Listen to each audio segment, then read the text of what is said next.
नमस्कार. मी प्रल्हाद कचरे. आपण पाहत आहात विधी साक्षरता. आज आपण एका नव्या विषयावरती चर्चा करणार आहोत. तो म्हणजे राज्याचं नवीन धोरण आहे जे अपारंपरिक ऊर्जाच्या संदर्भातलं आहे. मुख्यमंत्री सौर कृषी वाहिनी योजना 2 अशी एक अत्यंत सुंदर योजना राज्य सरकारनं अलीकडंच जाहीर केली आहे. आपल्या राज्यानं ऊर्जा संवर्धनाचा कायदा 1961चा आहे. त्यानंतर यासाठी केंद्र शासनाच्या स्तरावरून खूप प्रयत्न केले जातात. ब्युरो फॉर एनर्जी इफिशियन्सी नवी दिल्ली या ठिकाणाहून त्याचं नियंत्रण केलं जातं. ऊर्जा उपकरणासाठी स्टँडर्ड आणि लेबलिंगचं काम देखील केलं जातं. मोठ्या 11 प्रकारच्या उद्योगासाठी राष्ट्रीय ऊर्जा कार्यक्षमता वाढ मिशन, national mission for enhanced energy efficiency ते देखील काम करतं.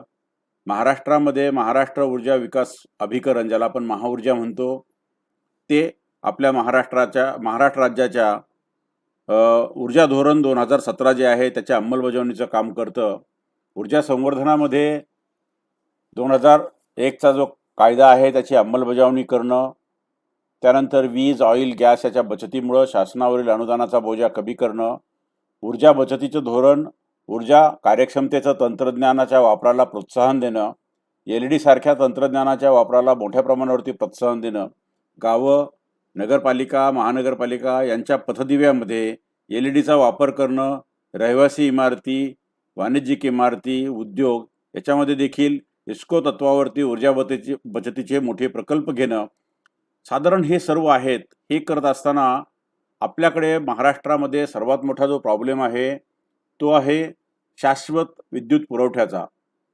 कारण शहरामध्ये जरी विद्युत पुरवठा व्यवस्थित असला तरी खेड्यामध्ये प्रचंड अडचणी आहेत आणि खेड्यामध्ये दिवसभर विद्युत पुरवठा नसतो, रात्री कधीतरी उशिरा येतो. त्यामुळं कृषी विद्युत पंप जे आहेत, म्हणजे आपल्या शेतीसाठी जेव्हा जलसिंचन करायचं असतं त्यासाठी जी ऊर्जा लागते त्या ऊर्जेचा फार मोठा प्रश्न आहे आणि त्यामुळे शेतीच्या एकूण उत्पादनावरती विपरीत परिणाम होतो किंवा प्रतिकूल परिणाम होतो.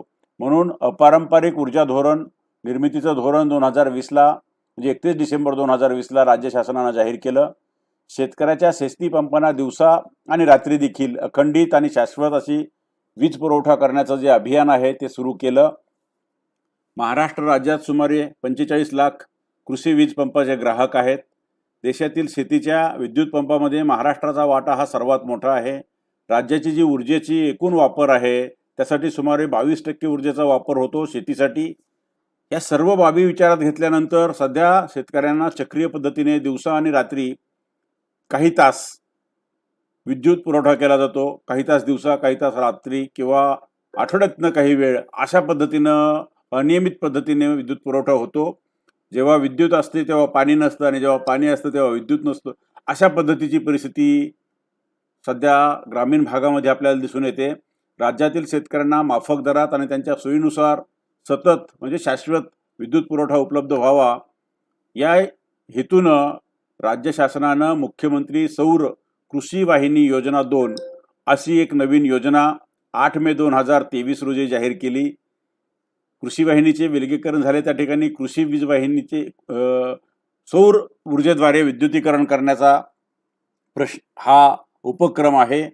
यामध्ये मुख्यमंत्री सौर कृषी वाहिनी योजनेअंतर्गत सौर ऊर्जा प्रकल्पासाठी लागणाऱ्या जमिनीच्या बाबतीत शासनानं 2 नोव्हेंबर 2022ला धोरणात्मक निर्णय घेतला. आपण तो GRच पाहू. आपल्याला प्रत्यक्षात GR वाचल्यानंतर आपल्याला जास्त व्यवस्थित हे कळू शकेल. हा तो GR आहे.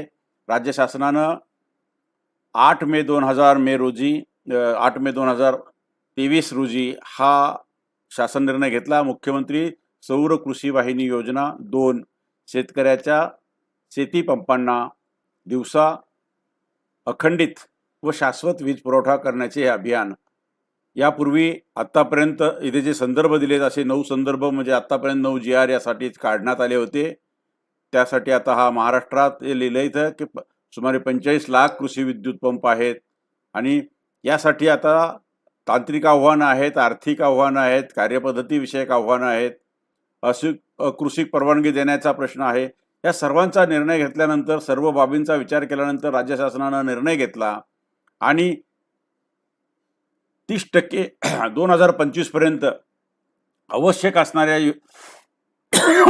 विद्युत गरजेपैकी 30% सौर ऊर्जेचं निर्माण किंवा सौर ऊर्जेमार्फत ही गरज भागविण्यासाठी 7,000 मेगावॅट सौर ऊर्जा क्षमता असणारे प्रकल्प उभे करण्यासाठीचा एक अभियान हाती घेतलं आणि यासाठी जमीन शासनाच्या जमिनी प्राधान्याने देण्यात येतील, त्याही 1 रुपया या नाममूल्य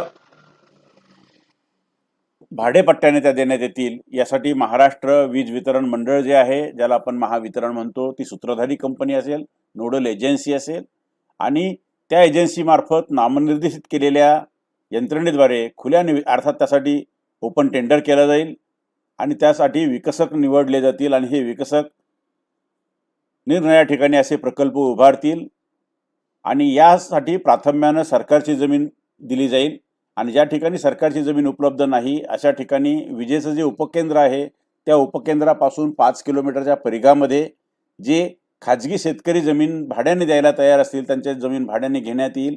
त्यांना त्यांच्या जमिनीच्या बाजारभावाचं जी काही किंमत असेल त्याच्याप्रमाणे 6% सुरुवातीला आणि नंतर ती वाढून मिळेल अशा पद्धतीचं भाडं मासिक स्वरूपामध्ये त्यांना ते मिळत राहील. वार्षिक 6% आणि त्याचं जे काही भागाकार केल्यानंतर 12 महिन्यांनी भागाकार केल्यानंतर जे काही महिने वार येईल त्या पद्धतीने त्यांना भाडेपट्टा दिला जाईल.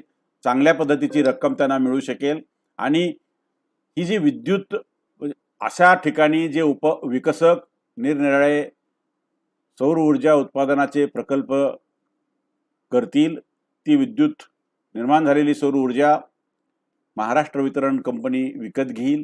त्यासाठी ग्रीड कनेक्टिव्हिटी निर्माण करण्यात येईल आणि ही जी विद्युत विकत घेतल्यानंतर ती शेतकऱ्यांना पुरविण्यात येईल. यासाठी साधारण उपकेंद्राच्या परिघामध्ये 5 किलोमीटरच्या परिघामध्ये असे प्रकल्प राबविण्यात येतील आणि हे घेतल्यानंतर यासाठी शासन या प्रकल्पासाठी देखील मदत करणार आहे. 25 लाखापर्यंतची मदत प्रत्येक प्रकल्पासाठी होऊ शकेल. याशिवाय जी विद्युत निर्मिती होईल त्या प्रत्येक युनिट मागं काही अनुदान देखील त्या वीज उत्पादकांना मिळेल.